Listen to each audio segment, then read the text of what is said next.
What's going on, fellas? This is Mike D, Mr. Double Down on You with another episode of Black Fathers Now. Now, look, man, I got a little girl. I got a son too, but I got a little girl.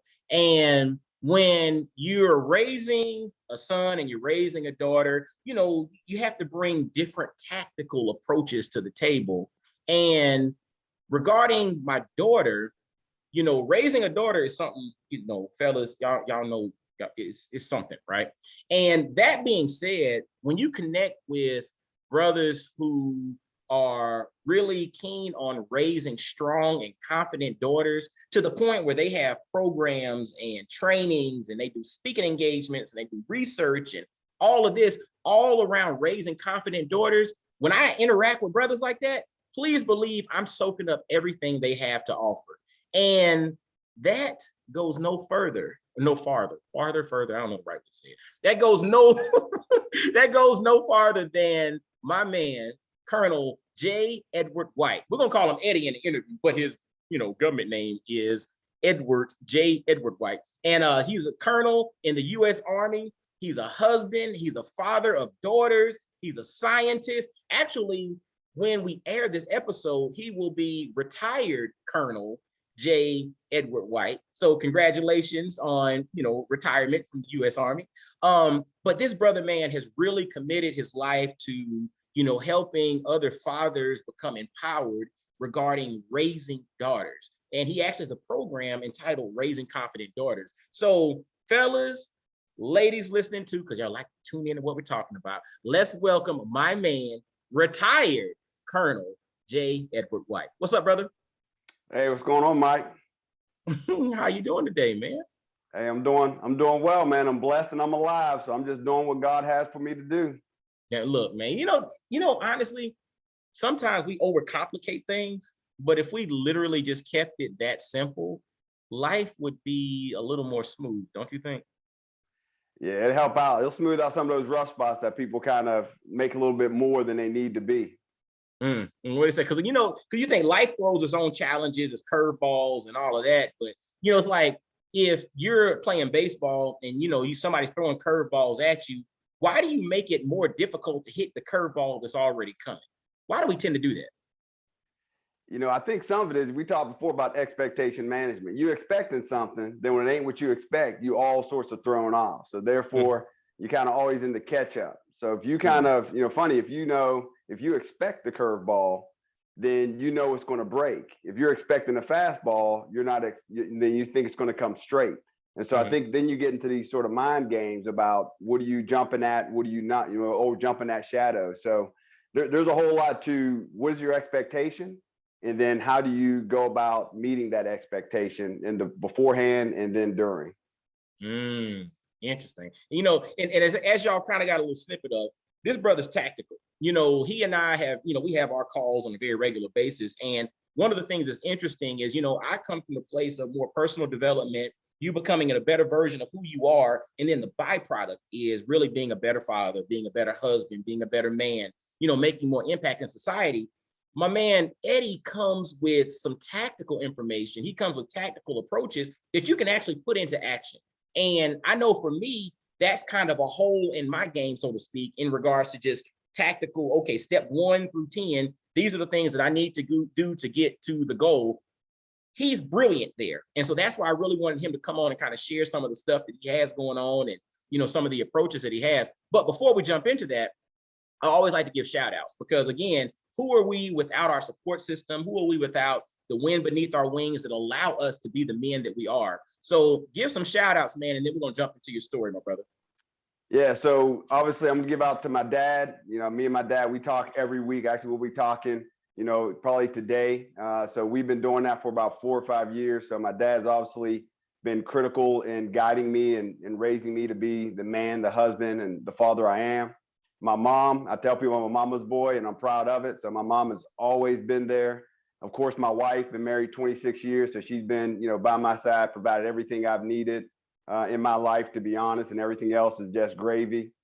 My 2 beautiful daughters, they're 26 and 24. So they've been critical and really humbling me and letting me know where I am and where I need to go.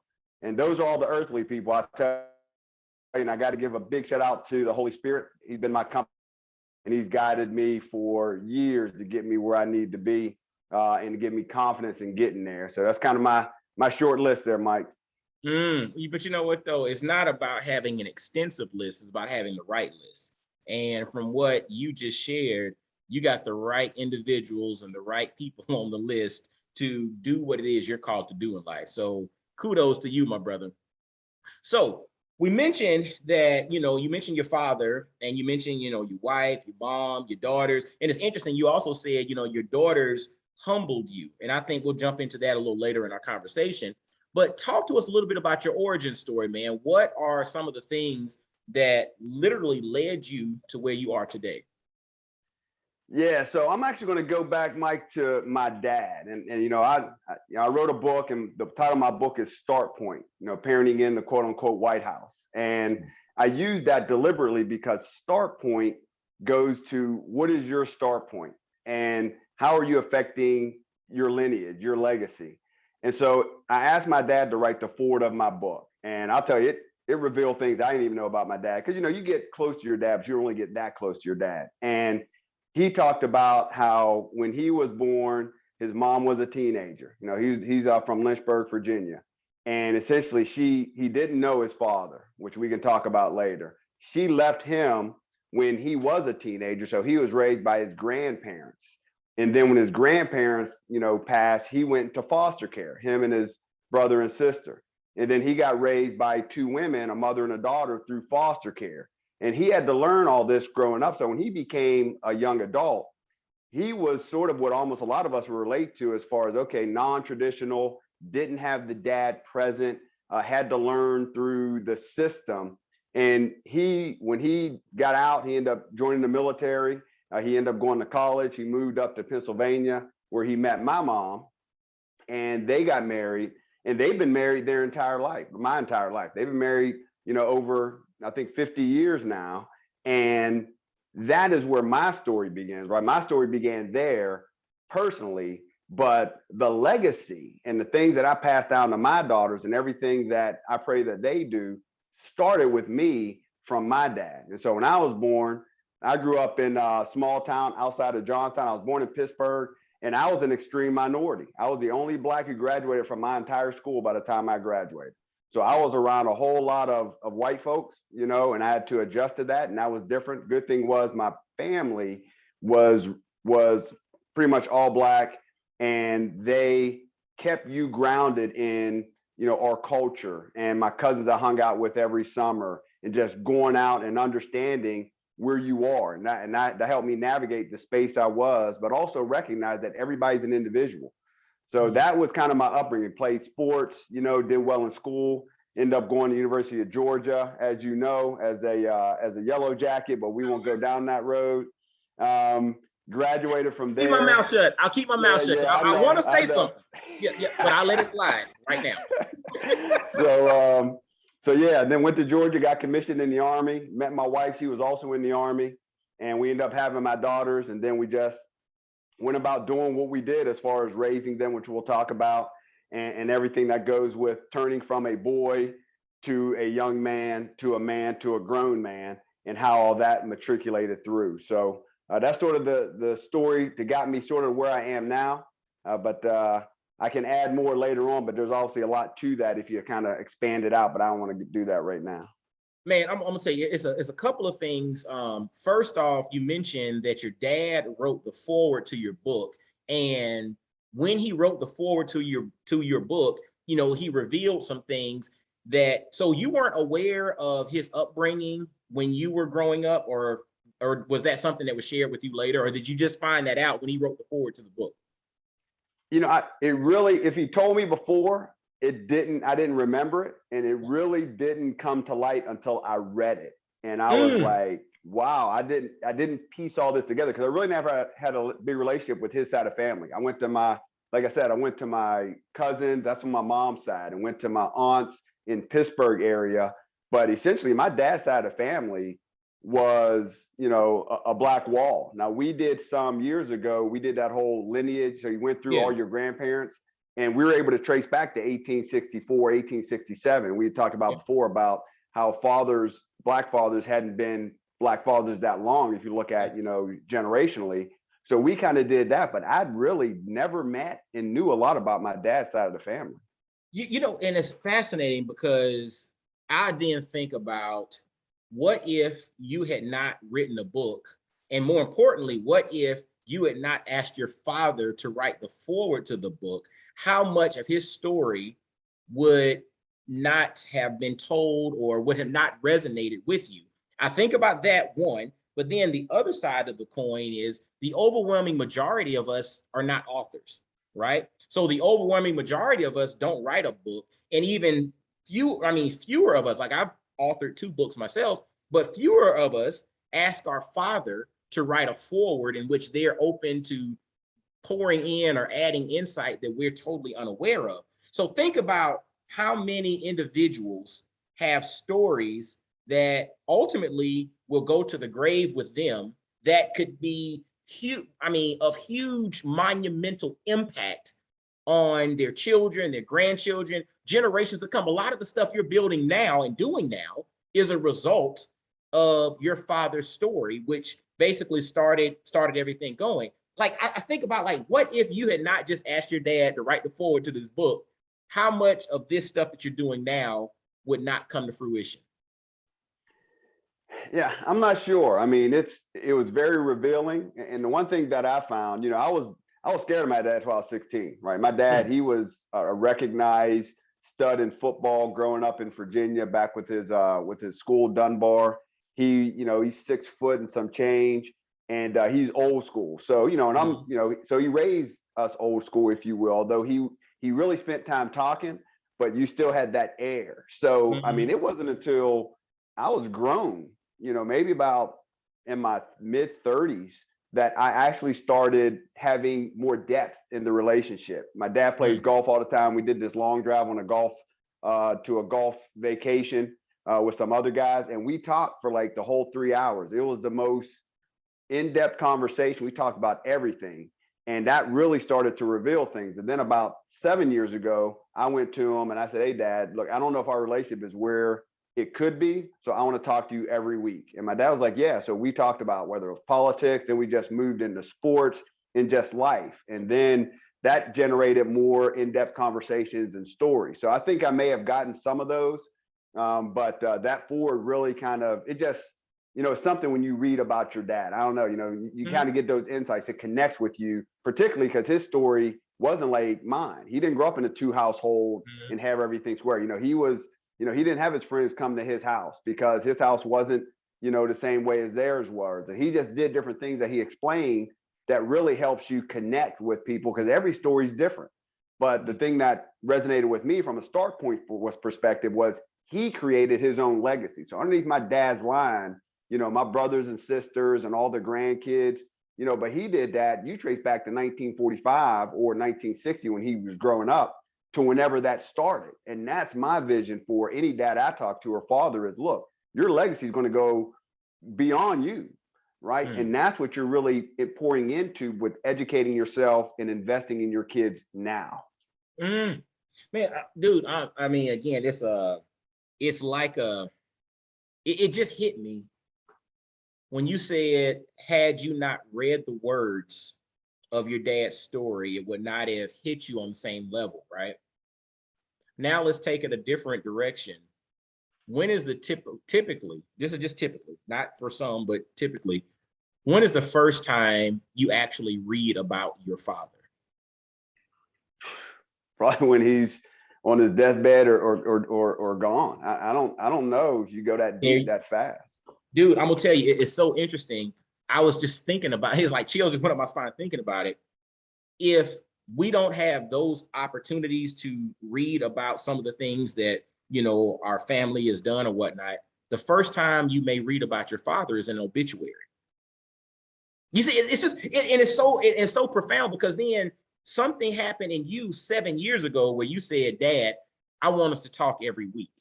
I want to dive into what was that thing? What was that inspiration, or what was the catalyst behind you, instigating or being the catalyst behind you just saying, 'Look, Dad, I want to talk every week to learn more, to dive in, to build our relationship.'" What was that thing? What was that inflection point?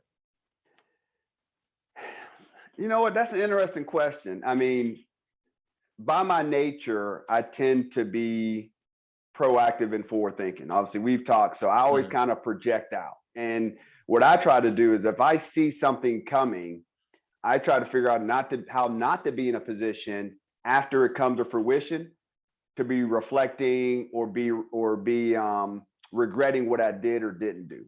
And I don't know if it was a show. I don't know if it was something with me writing the book. Because it took me about 10 years, as you know, to write the book.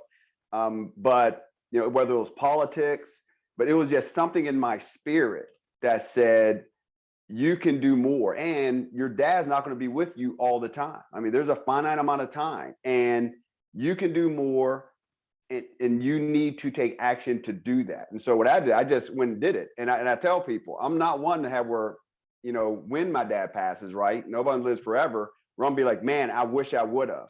And so I was like, I'm not going to be in that position. And a lot of stuff that I do is sort of projecting out. And when you project out and imagine or envision what that out may be, if you're not comfortable with what that out may be, then you got to take action now. I talk past, present, and future, right? Your past got you to where you are. So you just need to be mindful and recognize that. You can change the perspective and the explanation, but you can't change the facts. So deal with where you are based off what you did. But you have to understand your present dictates your future. So if you want your future to be a certain way, then you got to decide today what actions to take.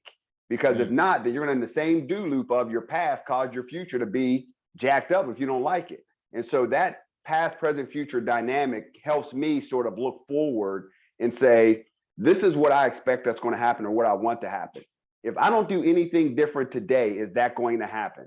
If the answer is no, then I need to do something different. And that means my actions have to match that so I can realize that future.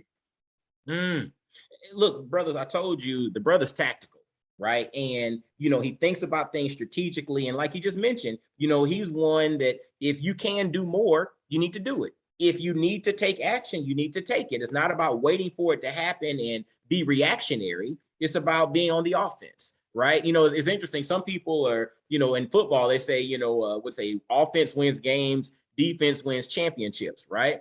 But if you score enough points, you don't have to worry about your defense too much because you just scored enough points in which they don't have the capacity to catch up. And so when I think about that, I'm like, we do need to be more intentional and be on the offensive and be very much proactive. What they say, an ounce of prevention is worth a pound of cure, right? And usually we're talking about that through the lens of health and wellness and our physical being. But when it comes to our relationships, when it comes to our legacy, that same principle applies. An ounce of prevention is worth a pound of cure. And 7 years ago, when you thought about the notion of, my dad and I, maybe we're not in a bad place, but you know what? We could be stronger. It's that concept of good to great. And it's interesting. I think even, and maybe we can dialogue a little bit about this as well. Our natural inclination as humans are, if it ain't broke, don't fix it. Right? It's like, hey, I'm not touching it. They let things go the way they are going. I'm cool with that. But the reality is when you analyze those that perform at the very highest level, it's not about it. If it ain't broke, they don't fix it. They look for opportunities to go from good to great. You think about when Tiger I think he had just done the Tiger Slam, and then he went and broke his swing down to go from being the best there is now to potentially the best there ever was, right? It's like, folks are like, dude, you're stupid. You're the best we've ever seen. It's like, yeah, but I can get better. It's like that to me, I hear tinges of that in your story. Like, what is that, man? Well, it's funny because I kind of call it elite. And when I go into an organization, and I've been an organizational leader for a while, and I've been fortunate where I have operated with the elite of the elite, right? So I know what elite looks like. And you're right, it is a mindset to be elite. So when I go in an organization, I'm like, okay, are we bad? Some things are just bad. You look at football teams, you go to the old Cleveland Browns years ago, it's like, okay, Detroit, they're just a definition of bad. They're badly organized, managed, whatever. So are you bad? Are you okay? Which means you're getting by. Are you good? So you're actually doing pretty well, like you said. are you great, and then are you elite? You know, there's a small percentage of elite. So once you figure out where you are, now you have to figure out where you want to be. And it goes back to that future, it goes back to actions, it goes back to aspirations. So if you're good, are you comfortable being good? And some people are. Look, good is good. But if you want to be great and you want to be elite, then that requires something different. And I've read books, you know, and I've in different areas, and you see the persona of elite. And the thing that always fascinated me when you read about that is, for those who are elite, it almost comes natural. But for those who aren't, and they look at them, it looks unnatural. It's like, how can you be that good? You know, if you look at Tom Brady, how can you be that good, that long? It just doesn't seem like it's possible, because when you compare to everybody else, even great, it just seems unfathomable. And so what happens is you create the dynamic within yourself, and then within people around you, or you influence people around you, where this is our standard. This is how we're going to function. When I talk about in the White House, it's because the way our house was the way my wife and I wanted our house to be. And our normal may not be your friend's normal. It may not be the other person's normal. But our normal is going to enable you. And I told my daughters, I was raising you to be executives. I was raising you to be elite. I wasn't raising you to be good. Heck, I wasn't even raising you to be great. I was raising you to be elite. But to get that means that you have to have the consistency, the mindset, the work ethic, the discipline, the aspiration, the expectation, all of that to come together. And that ain't happenstance. You know, that is deliberate. Oh, it's funny. So again, when you're moved, you know, you move. And so I was moved earlier before our conversation to just go back through the poem "If" by Rudyard Kipling, right? And as you were talking, it takes me back to I think it's the next to the last stanza. And it says, if you can talk with crowds and keep your virtue, or walk with kings nor lose the common touch. If you can walk with crowds, or if you can talk with crowds and keep your virtue, or walk with kings nor lose the common touch. It's like, so, and when you think about elite, you know, a lot of times people think about the untouchable, or they think about folks who are not human, but the reality is they're human.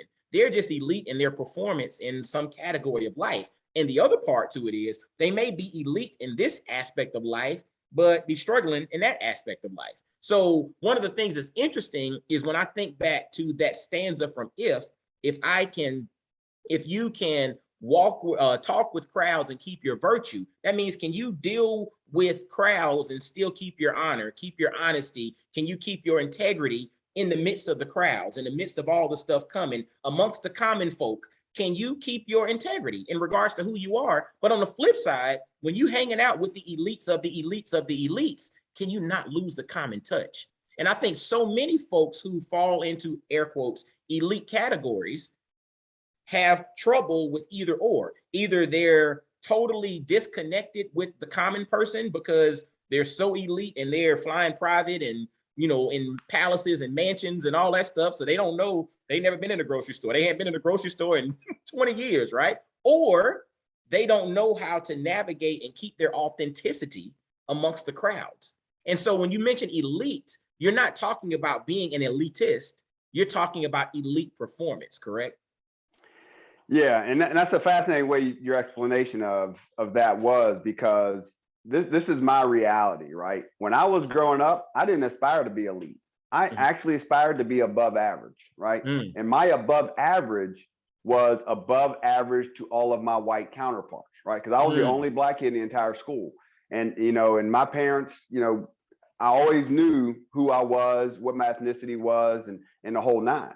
So I said, you know, I need to be better than. So my above average was always compared to them. That also meant, as I was growing up, I also believed in life balance. And this is going to sound contradictory, right? So for me, life balance meant that you factored in family, you factored in personal time, you factored in your kids, and you factored in job.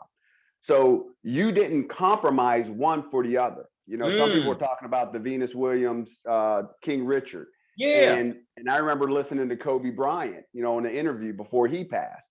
And I always found that for certain athletes to become elite, they had to compromise something else. That's right. So for me to be great in this area, I have to intentionally not do something else, or unintentionally.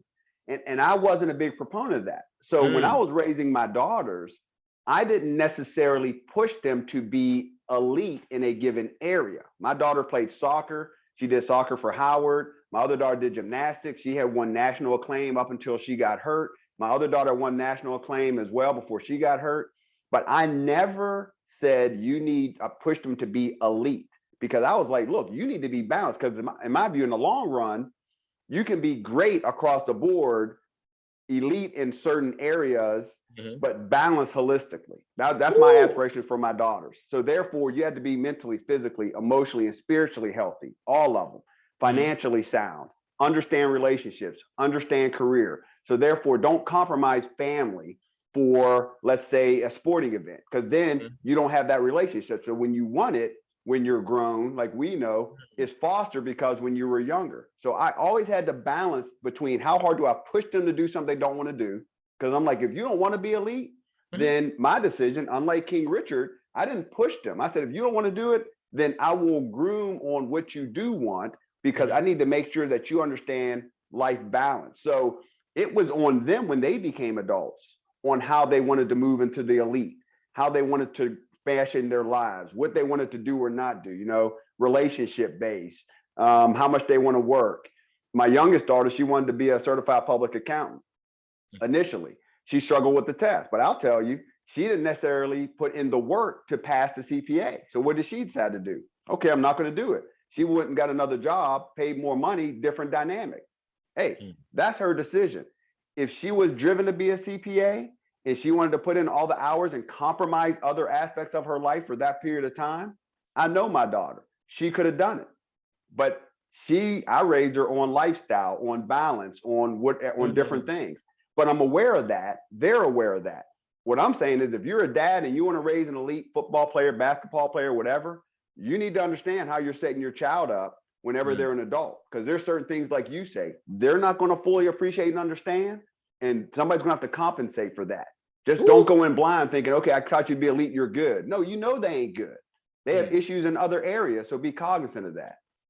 So, you know, and I thought about the concept of trade-offs, right? Because again, I mean, on a personal level, we all have limited bandwidth, right? Like, you know, you talk about the decisions, you know, you hear the concept decision fatigue, right? Where you basically have a limited capacity to make important decisions. That's why a lot of leadership coaches and all will say, make your important decisions earlier in the day, so that towards the end of the day, once you start hitting decision fatigue, you're not tasked with making, you know, vital decisions that could impact lots of people or your family or whatever. And so I get that. And it's a trade-off to it all. But when you mentioned the concept of elite, as you were talking, I thought less of elite as a status and more of elite as a state of mind.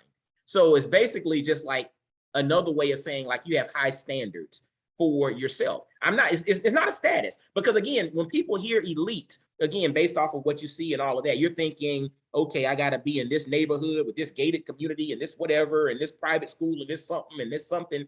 And that's what I'm striving towards. And again, those might be components of your existence. They might be pieces to the puzzle, but I'm not pushing you into elite status. I'm more so opening you up to an elite state of mind. Yeah, that's a really good explanation too, because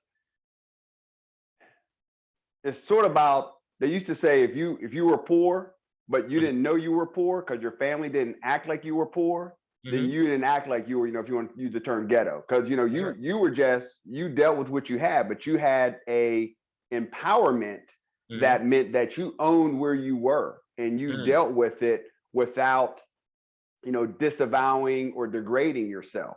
And you're right. So there is a dynamic where you want to have a mindset and an approach and an existence that you're comfortable with. And your analogy about, you know, the crowds and the king, you know, I talked to my oldest daughter. So my oldest daughter went to Howard, and so she went to high school in a predominantly white high school, right? And so we're all surprised when she went to an HBCU.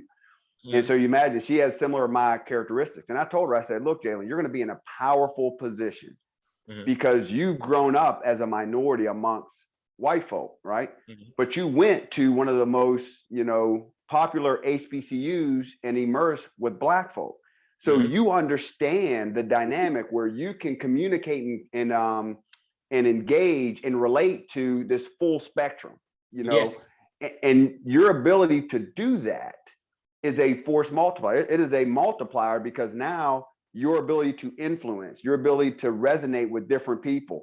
And I had to teach her about, owning your space. We had this story, kind of a quick sidebar about empowerment, right?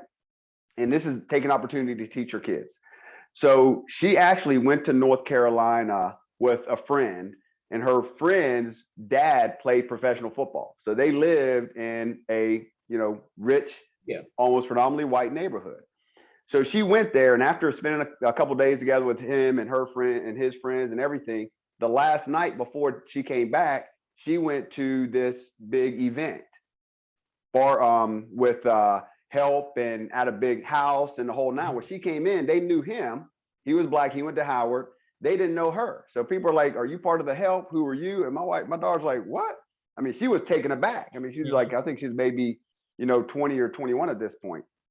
And so she was just taken aback by it. Like, they're asking if I'm the help. And she felt so out of place because, she was one of the few Black folk. It was old money. They were doing stuff, that they shouldn't have been doing. And she was there. People were like, oh, that's normal. So when she came back and we picked her up, she spent like an hour just talking about how she felt. This was so odd and she didn't know how to deal with it.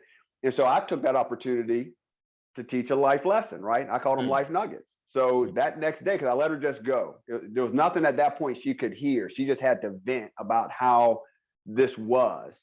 And so I sat down with both my daughters and I gave this, one of my favorite books in the Bible, or the favorite is Ecclesiastes. And I did this whole life nugget about it and how they have to understand where they are and how society works. And all that stuff is secondary.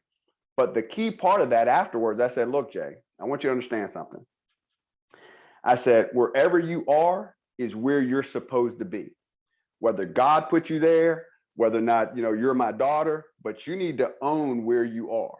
Because when you want to become that executive, when you want to become that leader you aspire, if you're in a space as a young Black woman with all these other people and you wondering if you should be there, and that's your thought process, that counterpart of yours who knows he's supposed to be there, he's working the room, he's engaging with people, he's finding out stuff. So you have, unbeknownst to yourself, limited yourself because you just questioning whether you should be there. And you're not taking advantage of the opportunities that are there. If you're there, you belong there. And that was just part of my empowerment because she needs to understand, like you said, you need to walk into a crowd, know who you are. Yeah. And you need to walk into a room with kings and queens and know who you are and be comfortable that you're there because that's where God put you. Dude, and the thing that's interesting, and I think this is why it's so important, and you mentioned the blessing that she's had by interactions with people from all backgrounds, all socioeconomic situations, races, different belief structures, men, women, people with different gender identities, all that stuff. She's had that opportunity to interact with all of them. So therefore, it gives her the ability to openly connect and be comfortable in just about any environment. And I think that's such a powerful example, fellas, when we're raising our sons and our daughters, to make sure that they have a lot of different experiences with a lot of different types of individuals so that they know how to be comfortable and they can own the room. Because I mean, my man Eddie just said, dude, owning the room, if you don't own the room, the next person there who feels like they belong,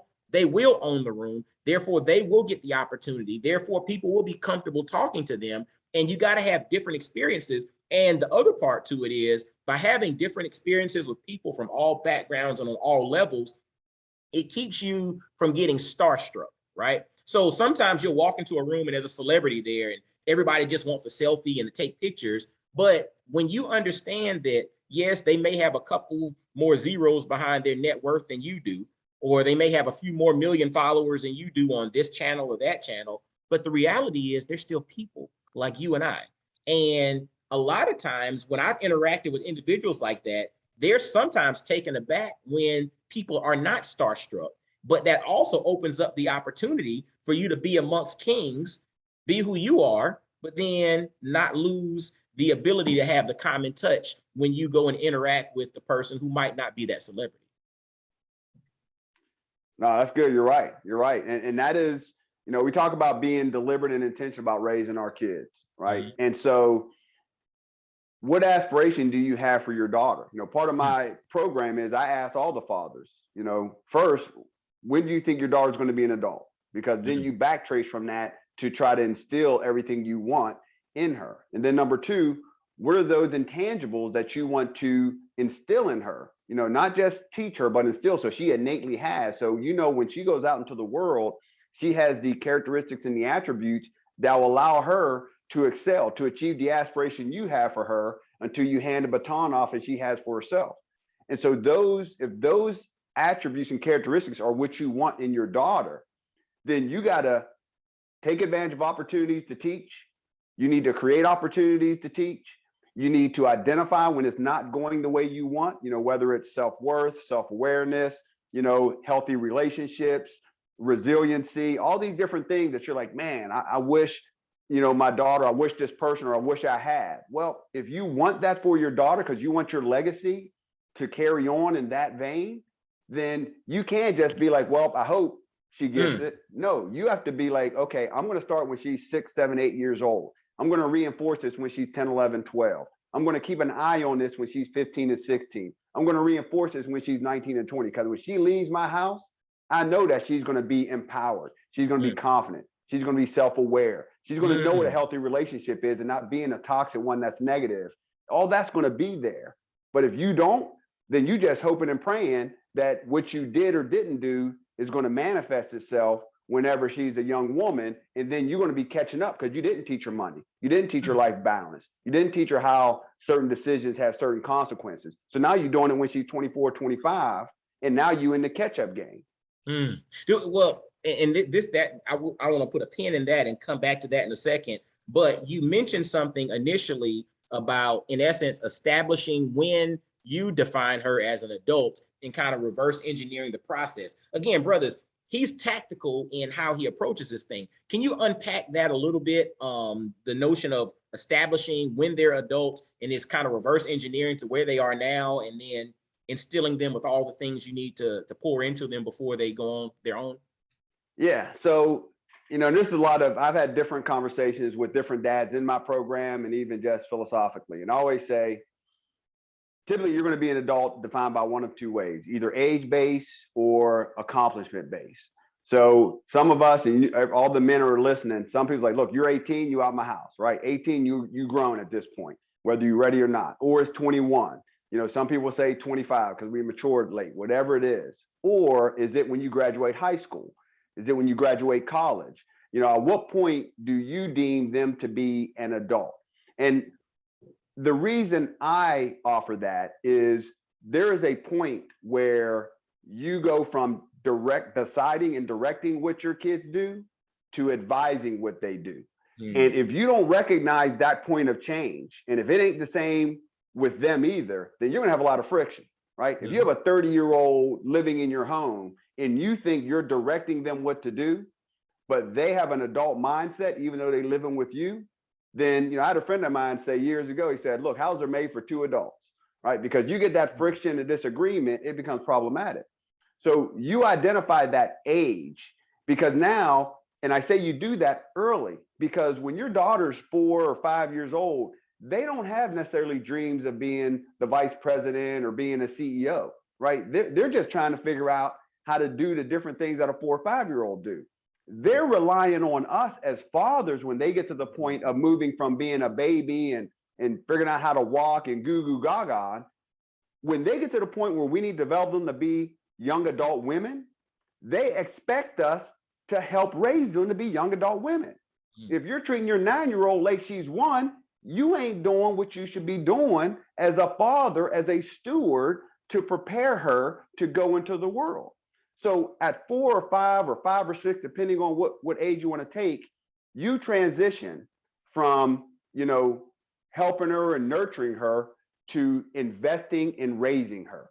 And Mm. if you're going to make that transition at 5 years old, I just believe you should know whether you have 13 years or 15 or 16 years, because that 3 or 4 years is a big difference, because you have to take advantage of opportunities, and certain opportunities only present themselves at certain times. So Mm. therefore, if you have that end state, you at least have, okay, I got 10 to 15 years. And therefore, now let me go back to the age of 6 or 7 and start to do things that I can do year after year after year, right? It's almost like if you go to college or taking a football season. Mm. You can only do the football season during the football season. So the other Mm. 9 months, you ain't doing stuff you could do during the football season. So if Absolutely. you only have those cycles, then you got to make sure that you're taking advantage, because you don't have all year. You got this time period. Mm. So it just helps you, because even fathers who are not in the home or fathers who are separated, you have less time now with your daughter. Well, guess Mm. what? You got to make that less time work. If you have more Woo! time, then that you still got to make that more time work. But and I always tell people, last thing before I stop on this point, Mike, you got to do it all before they turn teenagers. Because when they turn teenagers, you are now building or expanding or reinforcing. Because they ain't trying to be hanging out with daddy. It ain't cool to be spending their time with daddy. They got all these other distractions and opportunities that they can do and spend their time. If you waiting until they 14 or 15 to pour in that sage advice, I'm just telling you, bro, you probably missed the boat. You got to do it when they're 7, 8, 9, 10, 11. And that short 6 or 7 year window will drive everything else. And you really gave me a good segue for the thing that I put a pin in. What if there are, and if this is a lot of individuals, a lot of brothers, we don't do things perfect. I mean, perfection is not a requirement for greatness, right? But there's a lot of mistakes that have been made, or there's a situation in which maybe I was not intentional for the first 5, 6, 7, 10 years of my daughter's life. What do you have to say to that, brother? Because you mentioned catch up, right? But the reality is the past is gone. All I have is right now and what might happen in the future, but the future is determined by what happens right now. What do you say to that brother who basically hears your conversation and basically the light bulb just went off, but their daughter is that 13-year-old or that daughter is 12? What do you say to them? Yeah. So, the old adage is never too late to start, right? Mm-hmm. The reality is you got to understand where you're starting from. Ooh. And so if you understand that, so one of the parts of my course is talking about avoiding sex, alcohol, abuse, and drugs. How do you enable your daughters to not go down that road? Ideally before they graduate high school, before some people aspire for marriage, but whatever it is. And so what I tell people when I talk to my dads is, I have an elementary don't be sad, which is the old look, no sex, no alcohol, no abuse, no drugs, just don't do it. And then I have what I call graduate don't be sad. So look, you're probably going to have sex, before you get married, or you're going to have it in the future. You're probably going to drink, because once you turn 21, we all drink. So now you have a more mature conversation. But my caveat is, when you have that first conversation about don't be sad, you need to be very clear on whether or not you at the beginning or before, or whether you're in the middle, or whether you're in the after, because that shaped your conversation. Yeah, absolutely. So if they've already had sex and you're talking to them and they're 15 or 16, whatever it is, then don't act like they didn't have sex. Mm-hmm. You talk to them about, the emotional impact, how boys act whenever they have sex. Are you being protective in that? How does that affect you? Let's have the mature. You're a grown man. Now, I know sometimes we fear about this cross gender and don't want to talk about that, but you're a grown man at this point. If your daughter's 16 years old, right? You're at least in your 30s. So therefore, have the conversation about where she is. And that applies to life as well. So if you, on the catch up, if you will, you need to establish where your daughter is so that you can figure out where to go. And I'll tell you this story, and it's about a friend of mine. And this is late. This is 16.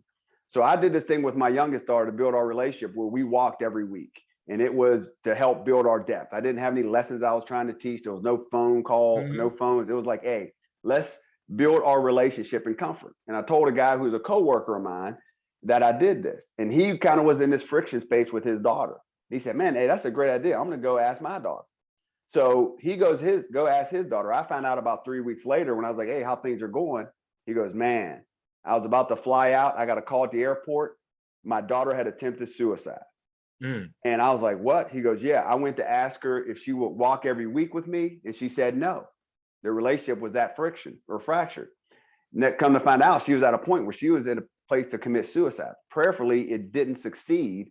He got home, started talking to family, trying to figure out what happened. And she goes, Dad, are you still okay with walking with me every week? He goes, Mm. absolutely. So Wow. now, so what he has to do is you recognize this is your start point. Whatever happened in the past got you here. Don't ignore it, recognize it, make sense of it. But look here, from the day they started walking, you are now setting up the future. And you may only Mm. have those 3 years, but you got to make sure you're pouring in and being deliberate for the opportunity that's available to you to affect her when she's older. So that's just the reality, man, because not everybody's starting at 5 years old, but where you are, recognize where it is, and then make it work from there. Recognize where it is and make it work from there. But fellas, I hope you paid attention to what my man dropped. He said you got to be honest about it though.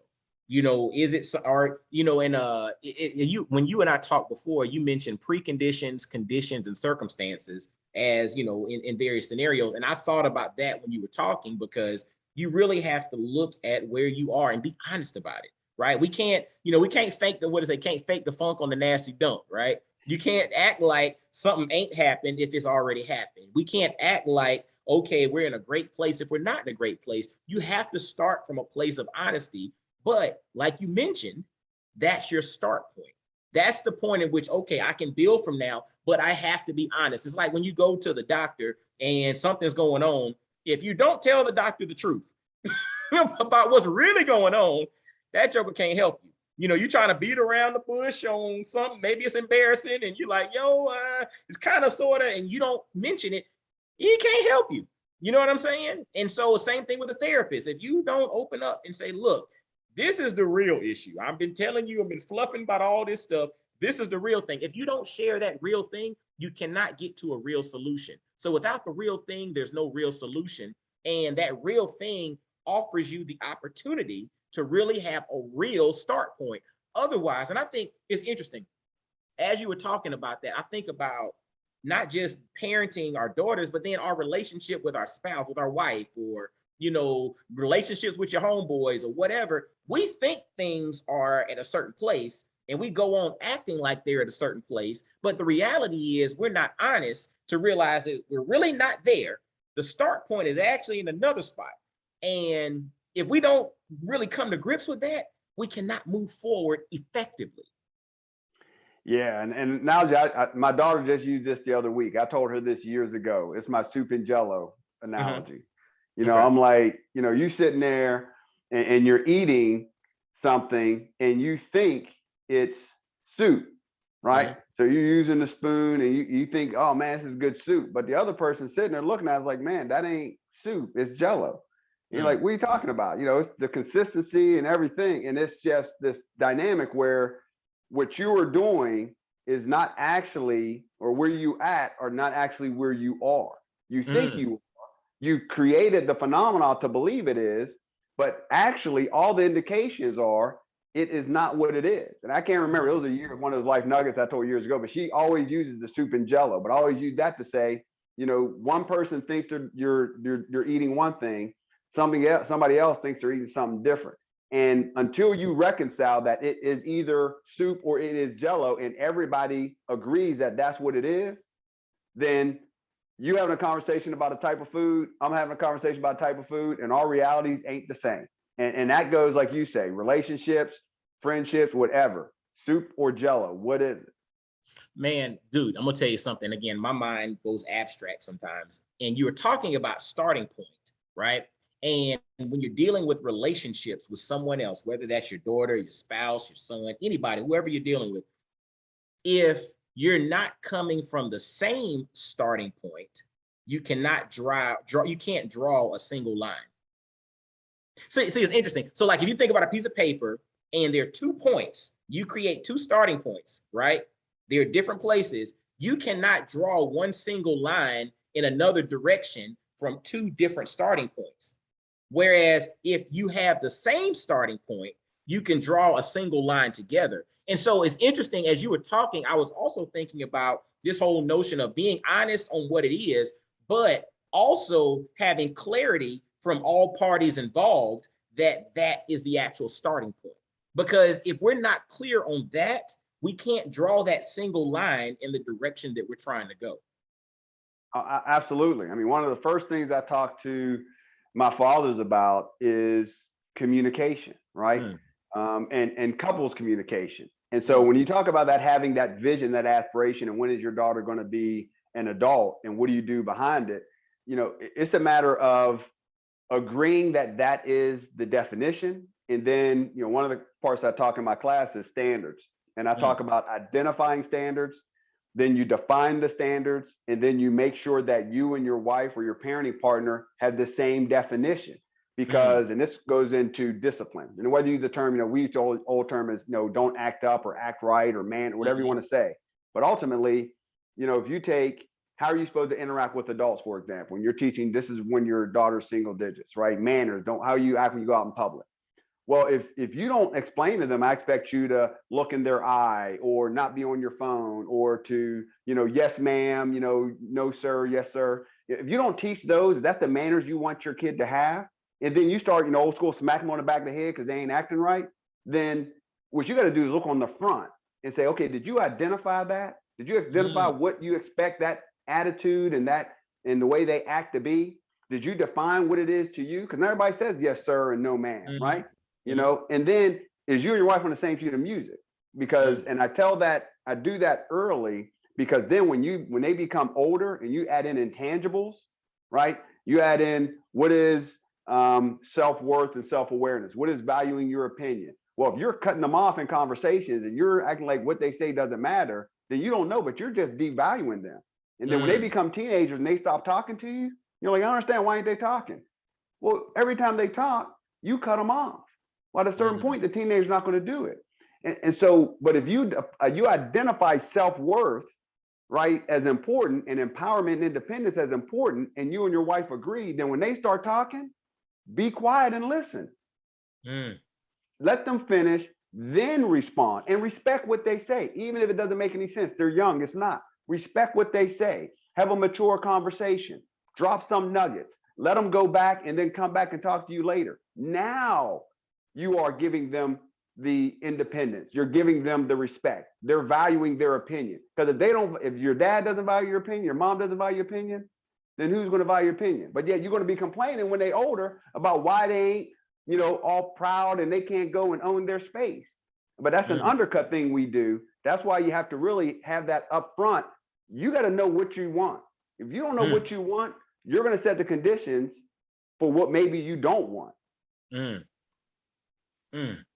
Man, I'm gonna tell you, and it's funny, moment of transparency. This morning before school, we were taking our kids to school, and you know, I'm getting breakfast ready, my wife's getting ready, all of that. And you know, the dog needed to go outside. And so I told the kids who are 8 and 10, all right, you get the bags, you can pick up the poop, y'all go outside, take the dog, and you know, let him do his thing while I finish getting stuff ready, just to kind of, you know, we're making things happen. So they're fussing on the way out the door on who's gonna have to pick the poop up. You know, it was the funniest thing, right? But they were fussing so much about it that they went outside and they missed the dog pooping. And so now the dog pooped in the yard and they don't know where it is. And so they came in and was just like, well, Dad, we couldn't find it. And I was like, yeah, because y'all were fussing about who was going to pick it up versus just paying attention to where he goes. And then y'all negotiate who picks it up, you know, out there. And my little girl, she got mad at me because she kept wanting to explain to me, well, why she didn't do this, why she didn't do that. And I kept cutting her off. I was like, no, I don't really want to hear anything you have to say because you did not do what you were told. I gave you one directive. Go pick up the poop, come back in, throw it in the trash can, come back in, wash your hands, and get ready, you know, eat your breakfast. She was so bent on wanting to explain her side of the story, but I kept shutting her down. I didn't want to hear anything. I was like, nope. I don't want to hear, you didn't do what I asked you to do. I don't want to hear what you have to say, right? And you saying that, again, makes me think, again, I know she didn't follow instructions, but I have to catch myself in shutting her down, even when she's not right, or even when she's wrong, in regards to expressing herself, because I don't want to create her having minimized confidence, even when she's wrong, you know, in rooms and in circumstances, to openly communicate what it is she wants to say and get it off her chest. So it was interesting. It's funny you say that because literally I was like a couple of hours ago, that thing just happened. And I'm just like, wow, I could have handled that differently. And so going forward, I will, even though they can still get in trouble for not following instructions, but I'm going to do a better job of not shutting it down as a form of discipline, air quotes here. I'm going to really still allow them to communicate because I'm building strong, like you mentioned, build confident daughters. My son too, building a confident son or raising a confident son and raising confident daughters. I think that's important. So I appreciate you for sharing that, man. Yeah, and let me kind of explain. You mentioned this, and I'm not sure if your audience is tracking because I sometimes I have to go over this with my fathers. Preconditions, conditions, and circumstance, right? And the analogy I've been using lately is driving a car because most people can relate this. And you'll appreciate this for all those dads when you start teaching your daughter how to drive, right? Because my first daughter, I had to drink a scotch every time I came back because I thought I was going to die. But that being said, so the analogy I give to kind of understand this is the preconditions is you teaching your daughter how to drive, right? And so how fast, how to understand scenarios and situations, you know, how far do you follow behind somebody? All that is the preconditions. If you're designated as the person that's going to teach your daughter driving at night, driving on the interstate, the whole nine. Now, imagine this condition. It's snowing outside. You're in a windy road. You're up in the hills. I'm from Pennsylvania. You're up in the hills and mountains of Pennsylvania. There's no guardrail and the drop off is scary.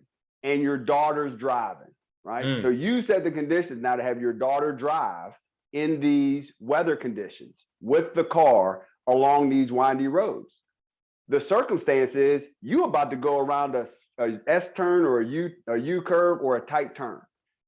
Now, you know, if you've been driving in the north, how you should take that turn, right? Now, if you imagine life with your daughter and she's in the space, what are you doing in that circumstance, right? Are you going to be yelling at her? Are you going to trust that she's going to slow down and not press the brakes, but pump the brakes so she doesn't slide? Does she know how fast to take that turn? Because in the preconditions, did you actually teach her how to do that and talk her through that?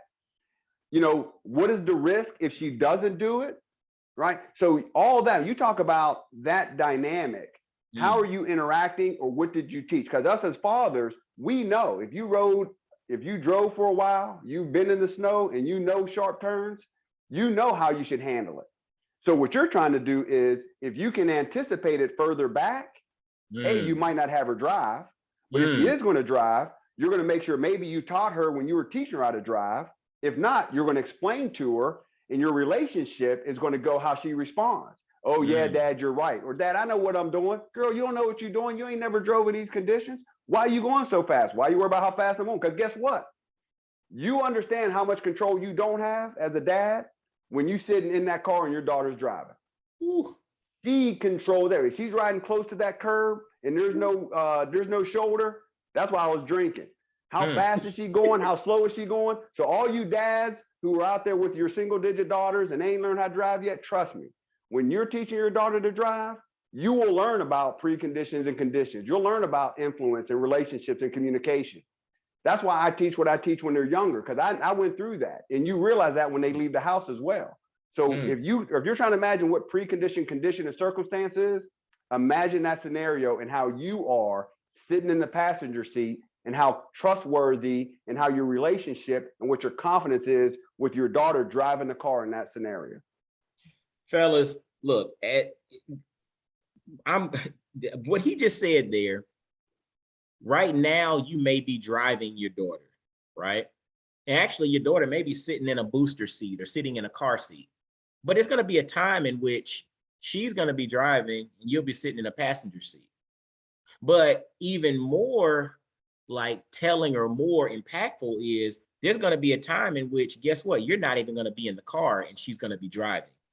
So when you think about that analogy and you think about life and you look back and you see this little girl strapped into this car seat, what is it that you're going to impart upon her so that when you blink and you fast forward a few years and you're no longer in the car and you send her off to drive by herself, that she's going to be ready to handle the snow, the ice, all the different things that are coming towards her what are you doing right now with her being in the car seat that's going to influence that moment when she's going to be by herself? And if you've never thought about it on that level, I want you to listen to my man, Eddie, Colonel J. Edward White, who's doing raising confident daughters and courses and books and coaching and all of that. Actually, man, go ahead and give everybody all the tags and the links and everything in which they can learn more about what you're doing. Because, bruh, what you've dropped today is so impactful. And if you're raising a daughter, if you're thinking about raising a daughter, if you know somebody raising a daughter, they need to connect with my man. Yeah, thanks, Mike. So I'll tell you, for every dad out there who wants to kind of hear what I call my case study, you go to raiseconfidentgirls.com. That'll take you, just give me your website and I can get you linked up. But really, it's allow you to hear some more insights. So raiseconfidentgirls.com is the place to go to. My IG is startpoint.jed. And my website, and I know Mike hasn't been dropping the junior, but my dad's James Edward White. I'm James Edward White Jr. So I am a junior. When I was young. Hold on 1 second. I didn't hear you. Hold on 1 second. You muted. All right, say it again. You muted. So see, start point JED is the Instagram. IG. Yeah. Okay. Yeah. And so my website is jedwardwhitejr.com. And I learned that junior, Mike, because I did this project in school one time and I didn't include the junior, and my dad took it. He said, "This ain't yours." I said, "Dad, what are you talking about?" So it's jedwardwhitejr.com. And that's really because one of the things, Mike, and we talked about this, it's about helping dads and it's about helping communities. And if you're a nonprofit, a church, an organization that really is invested in helping the community, what I want to do is get access, because, a lot of stuff we're talking about, I believe we can do better as dads. I believe we can do better as parents. And it is a partnership that we go out and we educate, because, I always believe that at best we're raising our kids to be adults. We know what worse is, but almost no parents, and my dad is the same, no parents raised their kids to be parents. So when you become a parent, if you think about it, you're either mimicking what you saw, whether it's applicable or not, you're avoiding what you know is bad or you didn't like, whether it was good or not, and then you're guessing everything in between. Woo! And the consequence of not guessing right is your kids. It ain't you, because you grown now. It's your kids. And we need to change the narrative of kids today, because I believe it's parents yesterday. And if you're a parent, you're going to set the conditions for what your kid is doing now and your legacy whenever they're grown. So that's what I want to try to do, is partner with communities, help dads individually, because there ain't no point in me knowing what I know if I can't give it to somebody else to help their line. Man, look, it ain't no point you knowing what you know if you can't give it to somebody to help improve their life. And brother, that's why you're here on Black Fathers Now, with your tactical advice, with your dynamic experience, with your stories, with everything that you bring to the table. So fellas, ladies listening to, make sure to direct your dude to this. Go to raiseconfidentgirls.com. On Instagram, you can follow startpointjed. You can also visit jedwardwhitejr.com. And I'll have contact information in the show notes for you all to get in touch with my man, now we're recording this before he's retired, but we want to congratulate him too. The retired Colonel J. Edward White from the U.S. Army. We want to thank you for your service. Thank you for your time. And brother, if you have any parting words, you have the floor. Yeah, hey, Mike, appreciate you inviting me. Appreciate the conversations we've had before this, and I enjoyed the conversation here today. I just want to encourage every dad out there, whether you got girls or whether you got sons, invest in your family. We talked about balance. If it's important to you, you'll do it, right? So you got to decide how important is your sons and your daughters, how important is your wife, how important is your relationship. And if it's important, if it makes your top three, then what you got to look at is how much time are you investing in that? And that's mental, physical, emotional, spiritual time. And if you're doing that, then, and you have an idea of what you're going to do, then you will start to see the fruits of that. And so remember, past, present, and future. Today, if you're listening to this for the first time and this is your start point, then make today the start point to dictate your future. And you just use the past to help make sure that you can get it where you want it to go. So that's my last parting words, Mike. Appreciate the time. and look forward to talking to you more and doing some work in our communities as well. Absolutely, brother. You know, it's on and popping between you and I. So we're going to make this thing happen. But man, I salute you. I appreciate you. You keep doing the doggone thing. Fellas, literally follow my man. Start Point JED on Instagram. Visit raiseconfidentgirls.com. Also visit jedwardwhitejr.com. You can get all his information, contact, check out his course, register for his stuff, bring him in to speak, bring him in to do workshops. The brother, like now, he's now retired from the U.S. military too, so he's probably got a little more availability. But reach out to the brother, man. Bring him in to do his stuff. As you can tell, he has life-changing information, and we got to make sure that we get that to the folks. What good is information if it's not in the right hands, right? And so let's get his stuff in the right hands, because we got to raise confident girls, man. We got to raise confident daughters, because our future depends on it. My man, I salute you. Thank you. You're welcome, all right, man. Well, fellas, as always, visit blackfathersnow.com, subscribe, make sure to send this episode out, let all the brothers around the world know about what you heard, let them know you heard about it on Black Fathers Now. If you encounter my man Eddie, Colonel, retired J. Edward White, if you encounter him in public and you didn't know about him before hearing this, let them know you heard about him on Black Fathers Now. And until next time, y'all be blessed, well, and wise, and I'll holler at you. Peace.